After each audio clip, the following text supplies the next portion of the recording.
Livro Jesus Cristo, Vida da Alma, Dom Columba Marmion. Capítulo 13.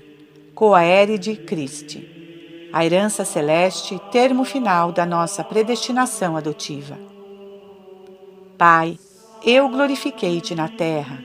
Acabei a obra que me deste a fazer. Pois tu agora, Pai, glorifica-me a mim em ti mesmo, com aquela glória que eu tive em ti antes que houvesse mundo. Pai, quero que aqueles que me deste também estejam comigo onde eu estou, para que vejam a glória que me deste. Estas palavras formam o princípio e o fim da inefável oração que Jesus dirigia a seu Pai na última ceia, no momento de completar, com o sacrifício redentor, a sua obra de salvação neste mundo. Jesus Cristo pede, primeiramente, que a sua santa humanidade tenha participação nessa glória que de toda a eternidade o Verbo possui.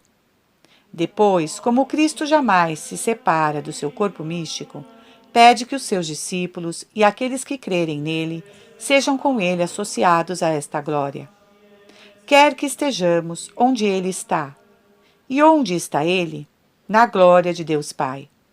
É esse o termo final da nossa predestinação, o fim da nossa adoção, o complemento da nossa perfeição, a plenitude da nossa vida. Ouçamos como o apóstolo São Paulo nos mostra esta verdade. Depois de dizer que Deus, querendo a nossa santidade, nos predestinou a sermos semelhantes à imagem do seu divino Filho, para que o seu Filho seja o primogênito de uma multidão de irmãos, acrescenta: e aos que predestinou, também chamou, e aos que chamou, também justificou, e aos que justificou, também glorificou. Essas palavras indicam as fases sucessivas da obra da nossa santificação, a nossa predestinação e nossa vocação em Jesus Cristo, a nossa justificação pela graça, que nos torna filhos de Deus, a nossa glorificação suprema, que nos garante a vida eterna. Vimos o plano de Deus a nosso respeito. Como o batismo é o sinal da nossa vocação sobrenatural, o sacramento da nossa iniciação cristã. Como somos justificados, isto é, nos tornamos justos pela graça de Cristo. Esta justificação pode ir se aperfeiçoando sempre, segundo o grau da nossa união com Jesus Cristo, até que chegue o termo final na glória. A glória é a herança divina que nos toca na nossa qualidade de filho de Deus. Si filio et aeredes Dei. Herança que Jesus Cristo nos mereceu, de quem tem a plena posse e que quer repartir conosco. É a mesma herança que é de Jesus Cristo e se torna nossa, a vida, a glória e a bem-aventurança eternas na posse de Deus. O termo da vida divina em nós não se encontra neste mundo. É como diz Jesus, junto do Pai. Convém, portanto, ao terminar estas conferências sobre a vida de Jesus Cristo em nós, deitar um olhar sobre esta herança eterna que nosso Senhor pediu a seu Pai nos desse. Devemos pensar nisso muitas vezes, pois é o fim principal de toda a obra de Cristo. Vim a este mundo para dar a vida. Mas esta vida só é verdadeira se for eterna. Todo o nosso conhecimento e todo o nosso amor ao Pai e ao Filho Jesus devem ter por finalidade a eternidade desta vida que nos faz filhos de Deus. Podemos sempre neste mundo perder a vida divina que Jesus Cristo nos dá pela graça. Só a morte, no Senhor, fixa e assegura esta vida em nós de modo imutável. A Igreja faz sobressair esta verdade, chamando dia de nascimento, o dia em que os santos entram na posse eterna desta vida. A vida de Cristo em nós, neste mundo, pela graça, não é senão uma aurora. Só atinge o seu meio-dia, mas um meio-dia sem poente, quando desabrochar na glória.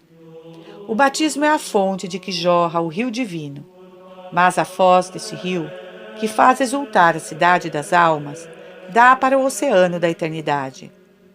É por isso que teríamos apenas uma ideia incompleta da vida de Cristo nas nossas almas, se não contemplássemos o fim a que, por sua natureza, deve chegar. Sabeis com que insistência São Paulo orava pelos fiéis de Éfeso para que conhecessem o mistério de Cristo. Prostrava-se, dizia ele, diante do Pai Eterno, para poder compreender a altura e a profundeza desse mistério. Mas o grande apóstolo tem também o cuidado de lhes mostrar que este mistério só tem o seu cumprimento na eternidade, e por isso deseja ardentemente que este pensamento ocupe a alma dos seus queridos cristãos. Não cesso, escreve-lhes ele, de fazer memória de vós nas minhas orações, para que o Deus e Pai de nosso Senhor Jesus Cristo, Pai da glória, ilumine os olhos do vosso coração, para que saibais qual é a esperança a que vos chama, quais as riquezas da glória da sua herança destinada aos santos.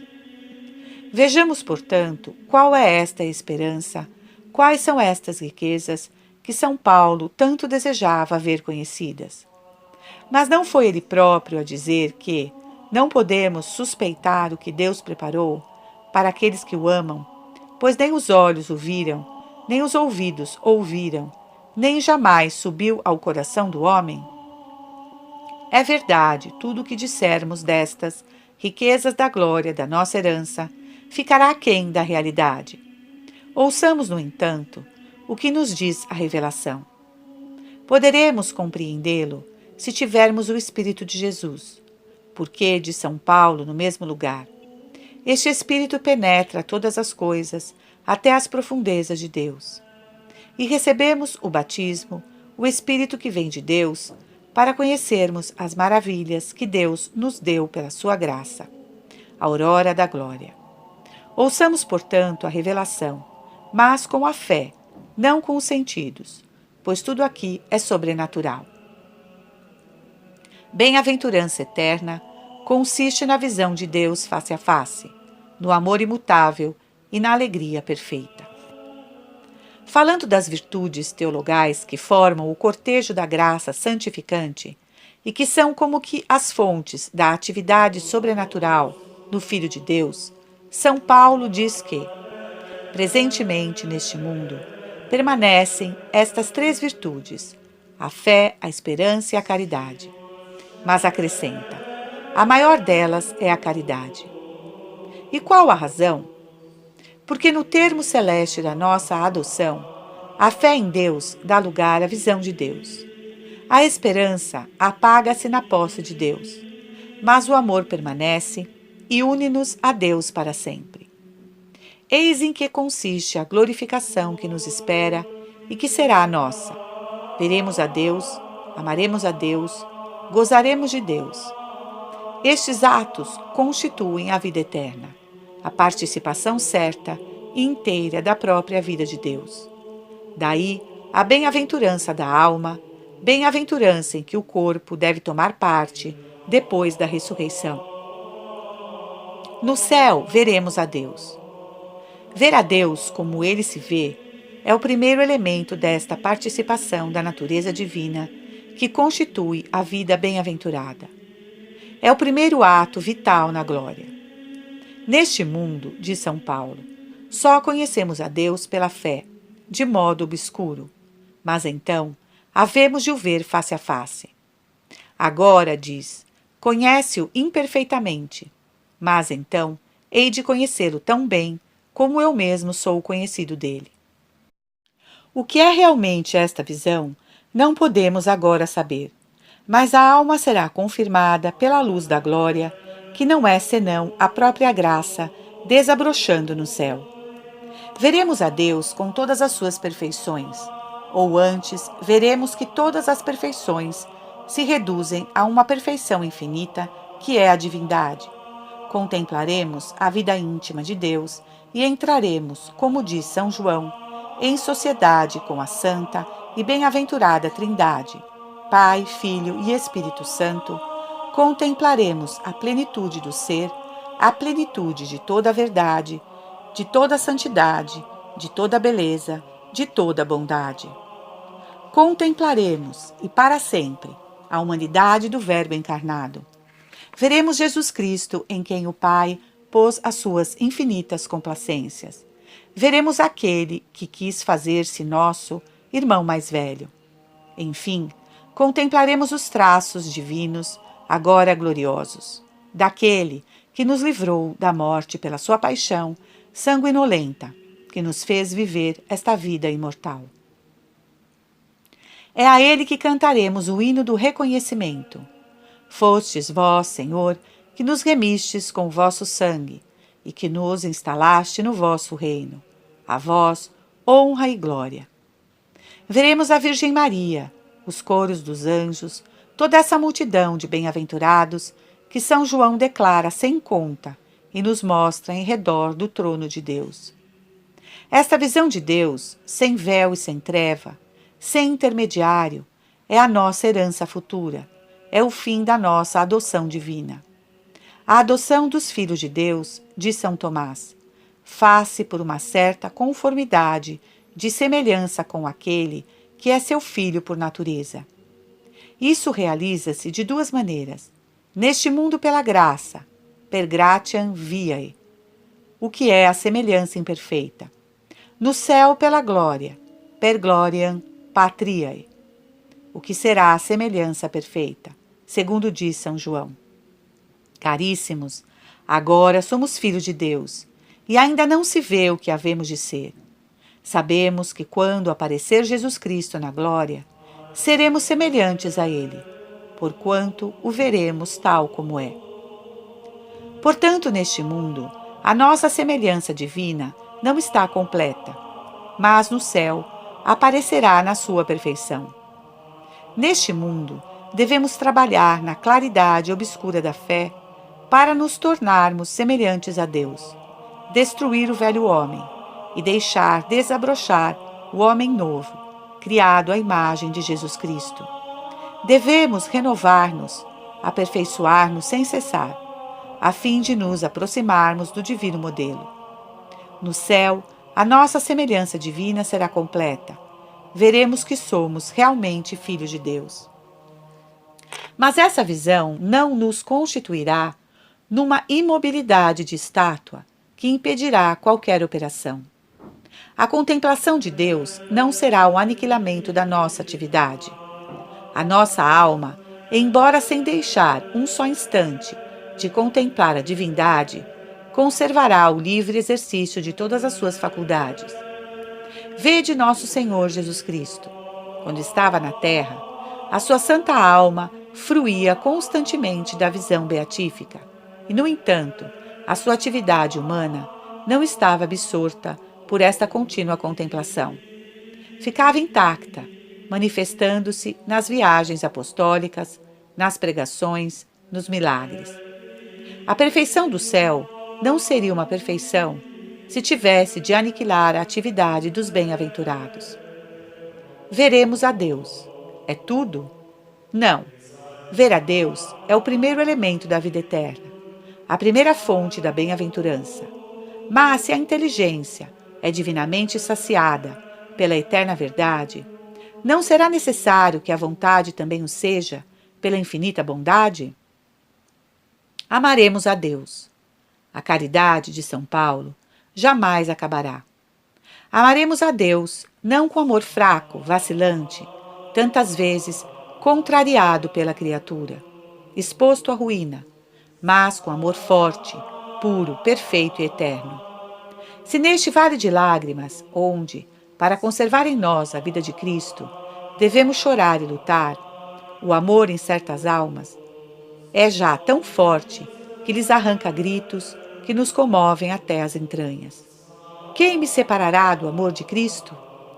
Nem a perseguição, nem a morte, nem criatura alguma poderá separar-me de Deus. O que será este amor quando abraçar para nunca mais o perder o bem infinito? Que impulso para Deus sempre saciado! Que amplexo amoroso sempre acalmado! E este amor sem fim se manifestará em atos de adoração, de complacência, de ação de graças. São João mostra-nos os santos prostrados diante de Deus e fazendo ressoar no céu os seus louvores. A vós, Senhor, glória, honra e fortaleza, pelos séculos dos séculos. Eis a expressão do seu amor. Finalmente gozaremos de Deus. Lestes no Evangelho que o próprio nosso Senhor compara o reino dos céus a um banquete que Deus preparou para fazer honra a seu Filho. Ele se cingirá e nos servirá, depois de nos ter feito sentar à mesa. O que significa isto, senão que o próprio Deus será a nossa alegria? Ó Senhor, inebriai os vossos bem-aventurados com a abundância da vossa casa e fazei-os beber na torrente das vossas delícias, porque em vós está a fonte da vida. Deus diz à alma que o procura: eu mesmo serei a tua recompensa. É como se dissesse: amei-te tanto que não te quis dar uma felicidade, uma aventura natural. Quis introduzir-te na minha própria casa, adotar-te como filho, para que tenhas parte na minha bem-aventurança.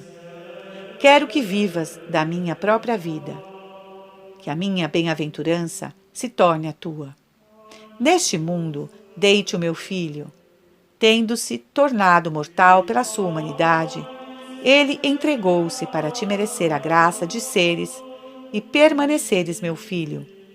Deu-se ele próprio a ti na Eucaristia, sob os véus da fé. Agora sou eu mesmo na glória que me dou a ti, para te tornar participante da minha vida, para ser a tua bem-aventurança sem fim. A graça neste mundo, a glória no outro, mas é o mesmo Deus que as dá. E a glória é apenas a expansão da graça. É a adoção divina neste mundo, oculta e imperfeita, e no outro, revelada e consumada. Por isso, tanto suspirava o salmista por esta posse de Deus.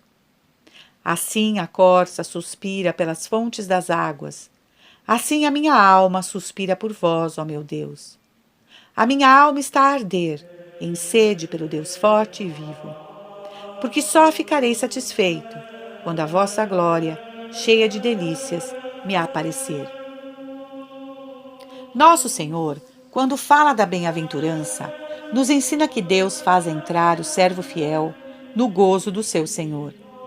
Este gozo é o próprio gozo de Deus, a alegria que Deus tem, conhecendo as suas infinitas perfeições, a felicidade que Deus sente na inefável sociedade das três pessoas, o repouso e saciedade infinita em que Deus vive. A sua alegria será a nossa. A sua bem-aventurança e o seu repouso, a nossa bem-aventurança e o nosso repouso, a sua vida, a nossa vida. Vida perfeita, na qual todas as nossas faculdades serão inteiramente satisfeitas. Ali se acha aquela participação plena do bem imutável, como diz tão belamente Santo Agostinho. Deus amou-nos a este ponto. Oh, se soubéssemos o que Deus reserva àqueles que o amam! E porque esta bem-aventurança e esta vida são as do próprio Deus, serão para nós eternas. Não terão fim nem limite. Não haverá mais morte, diz São João, nem choro, nem lamentos, nem dor. Mas o próprio Deus enxugará todas as lágrimas dos olhos daqueles que entraram no seu gozo. Não haverá mais pecado, nem morte, nem medo da morte. Nada nos tirará esta alegria, pois estaremos para sempre com o Senhor. Ouvi em que termos, animados de força, Jesus nos deu essa certeza. Dou às minhas ovelhas a vida eterna, e elas não perecerão eternamente, e ninguém as arrebatará da minha mão. Meu Pai, que as deu, é maior do que todas as coisas, e ninguém as pode arrebatar da mão do meu Pai. Meu Pai e eu somos uma e mesma coisa. Que certeza nos dá Jesus Cristo! Estaremos sempre com Ele, sem que nada nos possa separar, e nele fruiremos uma alegria infinita, que ninguém nos poderá tirar, porque a alegria é do próprio Deus e do seu Cristo.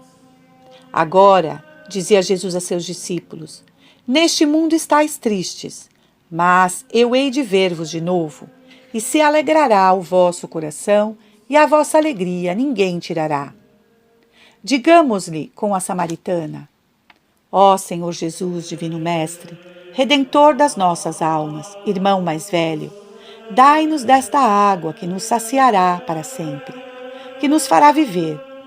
Permiti que neste mundo estejamos unidos a vós pela graça, para que possamos ver para sempre, como pedistes para nós ao Pai, a glória da vossa humanidade e gozar de vós para sempre no vosso reino. Os corpos dos justos devem participar, depois da ressurreição, desta bem-aventurança. Glória desta ressurreição já realizada em Cristo, cabeça do corpo místico. Esta vida bem-aventurada torna-se, como sabeis, o quinhão de toda a alma, logo que sai deste mundo, sendo pela graça filho de Deus e nada tendo a expiar no purgatório pelas penas do pecado. Mas não é tudo. Deus reserva-nos ainda um complemento. Qual? Não está a alma inteiramente cheia de alegria? Sem dúvida, mas Deus quer também dar ao corpo a sua felicidade quando o fim dos tempos fizer chegar a ressurreição. Esta ressurreição dos mortos é um dogma de fé. Credo, carnis, resurrectione, vitam aeterna. Nosso Senhor nos prometeu: o que come a minha carne e bebe o meu sangue, eu o ressuscitarei no último dia. Além disso, Jesus Cristo realizou esta ressurreição em si, saindo vitorioso e vivo do túmulo. Ora, Jesus Cristo, ressuscitando, ressuscitou-nos consigo. Muitas vezes vos disse: o Verbo, ao encarnar, uniu-se misticamente a toda a natureza humana e forma com os seus eleitos um corpo, de que é a cabeça. Se o nosso chefe ressuscitou, não só nós ressuscitaremos um dia com ele, mas no dia do seu triunfo, ele já terá ressuscitado, em princípio e em direito, todos aqueles que creem nele. Ouvi com que nitidez São Paulo expõe esta doutrina. Deus, que é rico em misericórdia, por causa do imenso amor que nos tem, já nos vivificou em Jesus Cristo e por Jesus Cristo. Ressuscitou-nos juntamente com ele e fez-nos assentar nos céus com Jesus Cristo. Eis a grande misericórdia. Deus ama-nos tanto no seu Filho Jesus, que não nos quer separar dele, quer que lhe sejamos semelhantes e participemos da sua glória, não só quanto à alma, mas também quanto ao corpo. Como tem razão o grande apóstolo em dizer que Deus é rico em misericórdia e nos ama com imenso amor.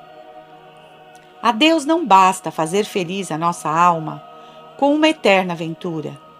Quer que a nossa carne, tomando exemplo na do seu Filho, participe desta bem-aventurança sem fim.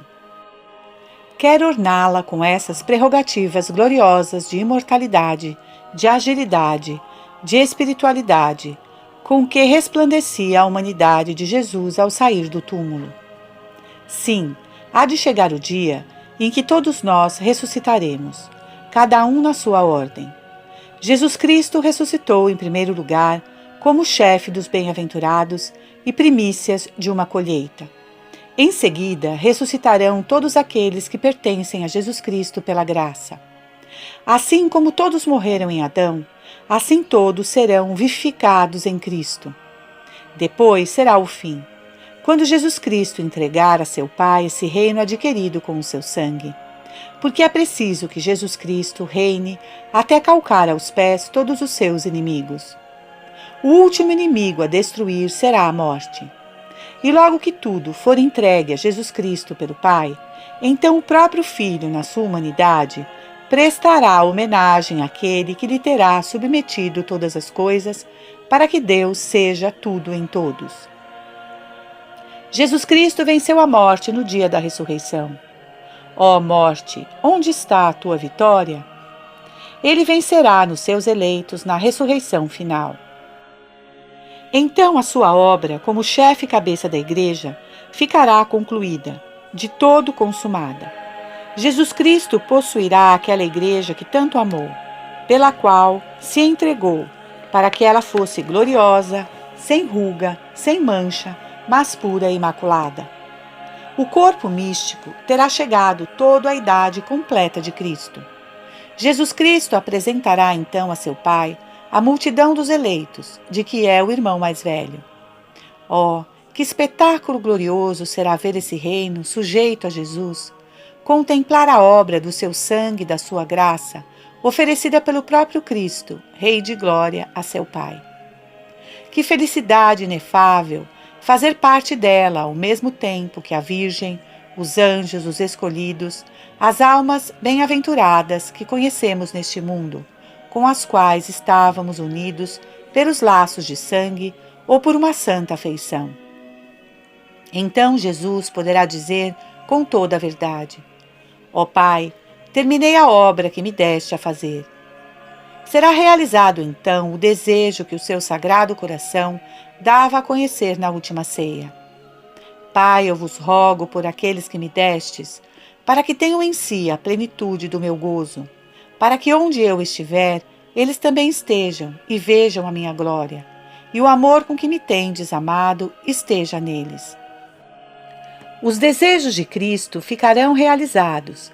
A Igreja triunfante contemplará a glória do seu chefe, ficará inebriada nesta plenitude de gozo que do seu chefe derivará sobre ela.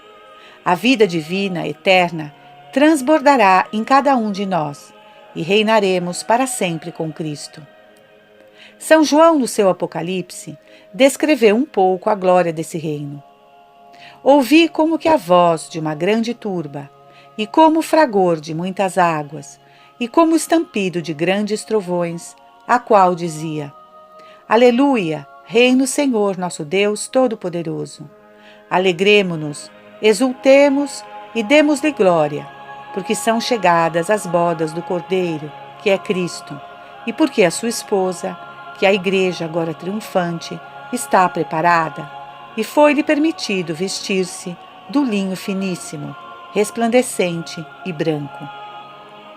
Este linho finíssimo, acrescenta São João, são as virtudes dos santos. E disse-me um anjo: escreve, bem-aventurados os que foram chamados para a ceia das bodas do Cordeiro. Isto é apenas uma sombra da realidade divina, da bem-aventurança que nos espera. Recebemos o seu gérmen no batismo, mas este gérmen devia crescer, desenvolver-se, ser resguardado dos espinhos e das pedras. Pela penitência, afastamos dele o que podia destruir ou retardar o crescimento. Conservamos pelo sacramento da vida, pelo exercício das virtudes. Esta vida que Jesus Cristo nos comunica permanece agora oculta em nós, mas no céu ela revela-se, o seu esplendor aparece, a sua beleza manifesta-se, e não esqueçais que, chegada a esta expansão, ela não crescerá mais, o seu esplendor não aumentará mais, a sua beleza não se aperfeiçoará mais. A fé diz-nos que este mundo é o lugar de trabalho e de merecimento, que o céu é o termo, ali não há mais acréscimo, é a recompensa após a luta. Aquele que crê ajunta merecimentos, aquele que vê goza da recompensa. O grau da nossa bem-aventurança, fixado neste mundo pela medida da nossa graça, como São Paulo exortava os fiéis a progredir no exercício da vida sobrenatural até ao dia de Cristo. E não é tudo. Gozaremos de Deus segundo a medida que a graça tiver atingido em nós no momento de deixarmos este mundo. Não percamos de vista essa verdade. O grau da nossa felicidade eterna é e ficará fixado para sempre pelo grau de caridade a que tivermos chegado, com a graça de Cristo, quando Deus nos chamar. Cada momento da nossa vida é, pois, infinitamente precioso, porque é suficiente para adiantarmos um pouco no amor de Deus, para nos elevarmos ainda mais na felicidade da vida eterna. E não digamos que pouco importa um grau a mais, um grau a menos. Importará pouco quando se trata de Deus, de uma felicidade e de uma vida sem fim, cuja fonte é o próprio Deus? Se, segundo a parábola do próprio Jesus, recebemos 5 talentos, não foi para os enterrar, mas para os fazer frutificar. Se Deus mede a recompensa pelos esforços que tivermos feito para viver da sua graça, para aumentar em nós essa graça, não será pouco entregar ao Pai Celeste uma colheita assim? O próprio Jesus nos disse: O meu Pai dos céus é glorificado em ver-vos, por minha graça, dar frutos de santidade em abundância, os quais serão para vós, no céu, frutos de felicidade. Tanto é isso verdade, que Jesus Cristo compara o Pai a um vinhateiro que nos poda pelo sofrimento para que demos muitos frutos. Além disso, amaremos tão pouco a Jesus Cristo que consideremos insignificante o ser, na Jerusalém Celeste, um membro mais ou menos resplandecente de seu corpo místico? Quanto mais santos formos, mais glorificaremos a Deus na eternidade, e maior será o nosso quinhão nesse cântico de ação de graças que os bem-aventurados entoam a Cristo Redentor. Procuremos, pois, afastar os obstáculos que possam diminuir a nossa união com Jesus Cristo. Deixar a ação divina penetrar-nos tão profundamente, a graça de Jesus operar tão livremente em nós, que nos faça chegar à plenitude da idade de Cristo. Ouvi as insistentes exortações que São Paulo, arrebatado ao terceiro céu, dirige aos seus caros filipenses.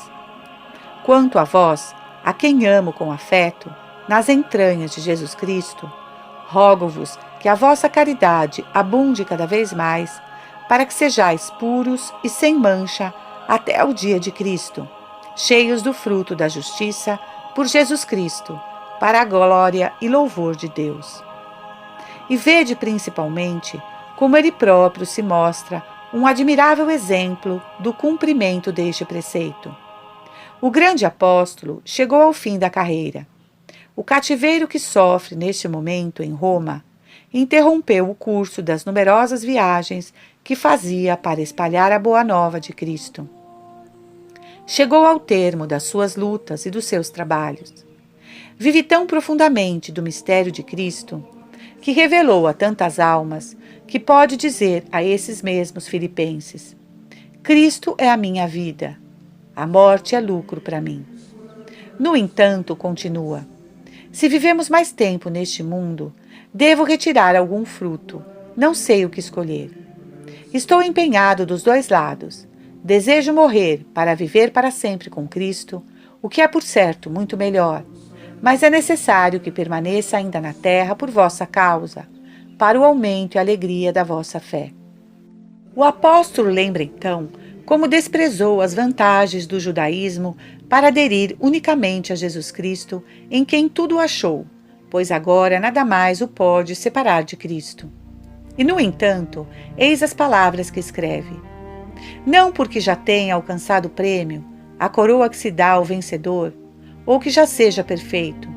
Só faço uma coisa, esquecendo tudo que fica para trás e avançando para o que tenho diante, corro segundo o fim que me propus, para o prêmio da soberana vocação de Deus em Jesus Cristo. Assim, São Paulo queria esquecer todos os progressos da sua vida passada para chegar com mais energia do que nunca ao fim eterno. Depois, eis que ele exorta os fiéis a segui-lo. Sede meus imitadores, irmãos, como eu o sou de Cristo. A nossa pátria está nos céus, onde esperamos o nosso Salvador Jesus Cristo, o qual transformará o nosso corpo abatido para o fazer conformar com seu corpo glorioso, segundo a operação com que também pode sujeitar a si todas as coisas. E o apóstolo, tão cheio de caridade, posto que prisioneiro, termina por esta saudação, comovida e enérgica: portanto, muito amados e queridos irmãos meus, minha alegria e minha coroa, perseverai assim firmes no Senhor. Vós também, direi ao término destas conferências, permanecei firmes na fé em Jesus Cristo. Guardai uma esperança invencível nos seus merecimentos. Vivei no seu amor. Não cesseis enquanto estais neste mundo. Longe do Senhor, como diz São Paulo, por uma fé ardente, por santos desejos, por uma caridade que vos entregue sem reserva o cumprimento generoso e fiel da vontade divina, de aumentar a vossa capacidade de ver e de amar a Deus, de gozar dele na eterna bem-aventurança, de viver da sua própria vida. Chegará o dia em que a fé dará lugar à visão, a bem-aventurada realidade sucederá à esperança, o amor se expandirá em Deus num amplexo eterno. Parece-nos às vezes que essa bem-aventurança está tão longe, mas não. Cada dia, cada hora, cada minuto nos aproxima dela. Procurai, direi a vós com São Paulo, as coisas que são lá de cima, onde está Cristo sentado à direita de Deus.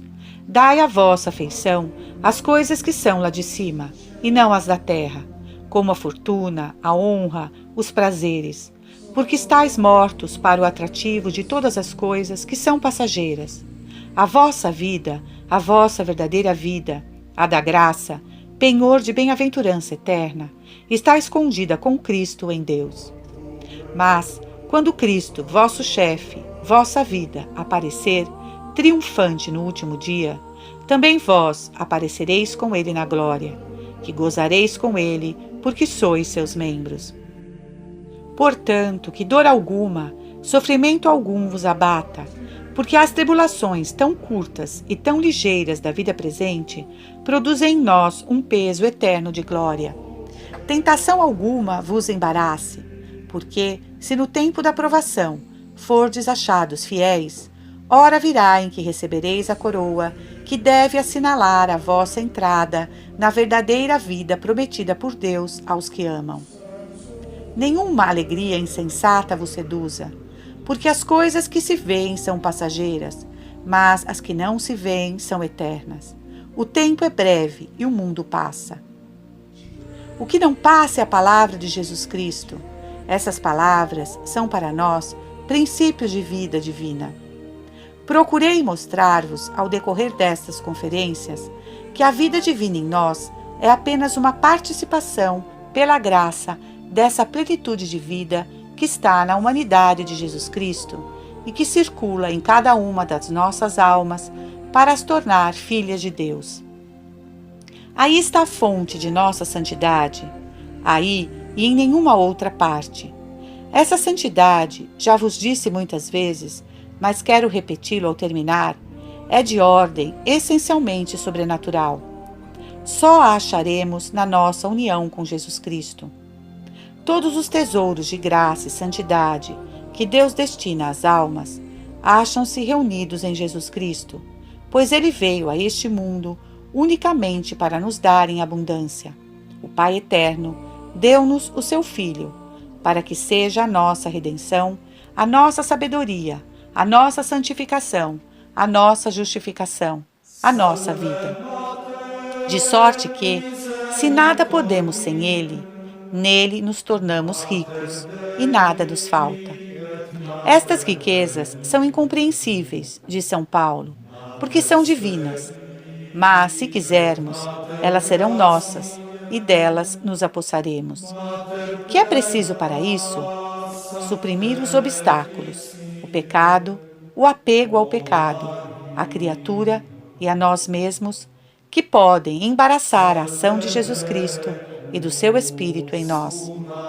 Entregamo-nos a Jesus Cristo com todas as energias da nossa alma e do nosso corpo, para procurar com Ele agradar pelo amor ao nosso Pai Celestial.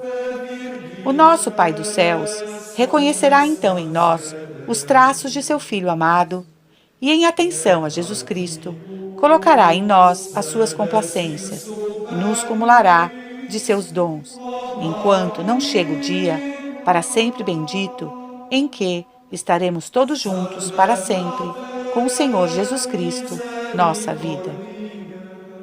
Ó Cristo Jesus, Verbo encarnado, Filho de Maria, vinde e vivei em vossos servos, com vosso Espírito de santidade, com a plenitude do vosso poder, com a realidade das vossas virtudes, pela comunicação dos vossos mistérios, e dominai todo o poder inimigo pelo vosso Espírito, para a glória do Pai, assim seja.